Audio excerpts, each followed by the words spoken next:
भैया कल मैंने थोड़ा सा गुणगान किया, सत्य के बारे में बताया। सत्य क्या है?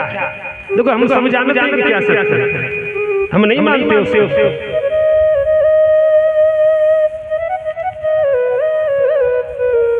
क्या है क्या बताओ?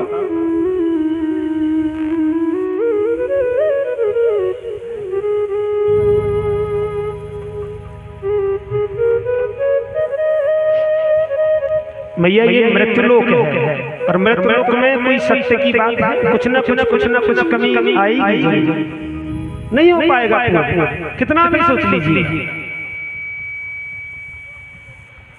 आनंद अपने मन में प्रकट होता है, संसार में नहीं मिलेगा। तुम देख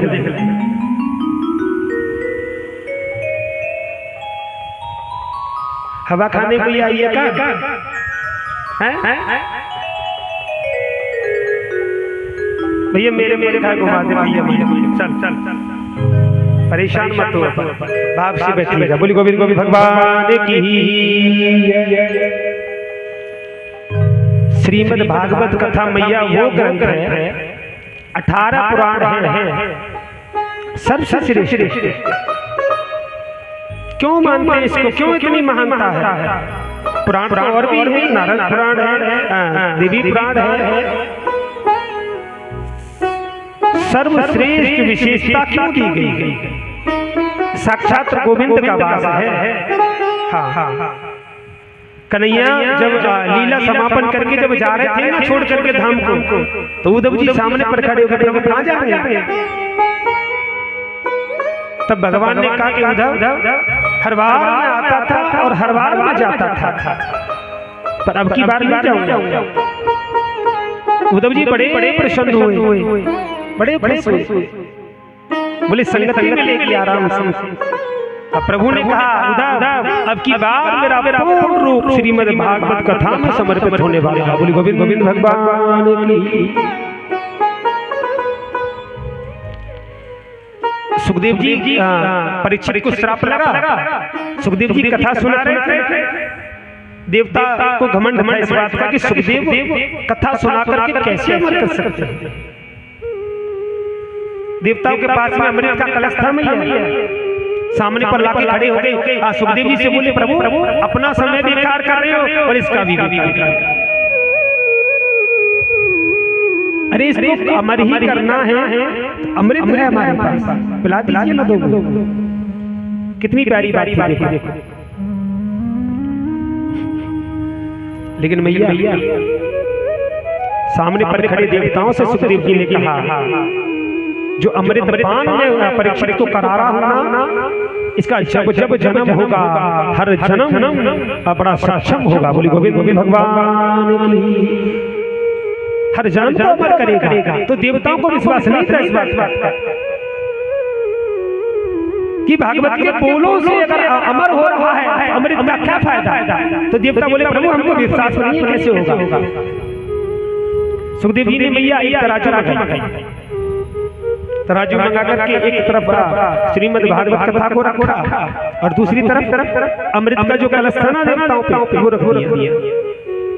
अब देवताओं ने उठाया तो अमृत वाला जो भाग था ना वो ऊपर हुआ। देवता बोले ये क्या है? एक छोटी सी पुस्तक में इतना भाग, इतना वजन। तब सुखदेव जी ने गोविंद की महिमा को गाकर के कहा कि जहाँ साक्षात गोविंद विराजमान हो उस वजन को कैसे कोई उठा सकता है? बोली गोविंद गोविंद भगवान की।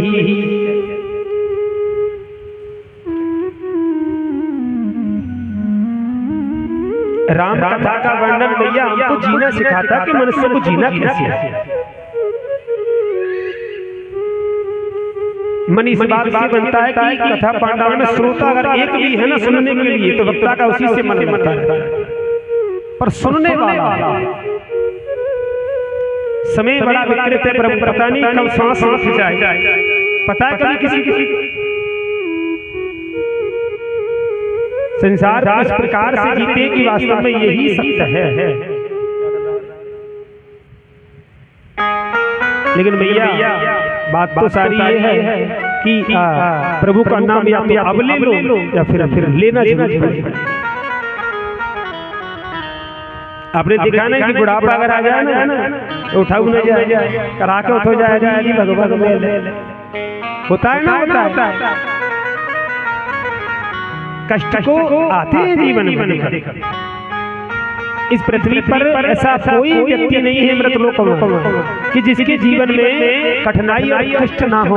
अगर कठिनाई और कष्ट ना होंगे ना तो माँ जीवन को समझ नहीं पाएगा कि जीवन क्या है। बोली गोविंद गोविंद भगवान की। चलो कीर्तन गाओ मेरे साथ।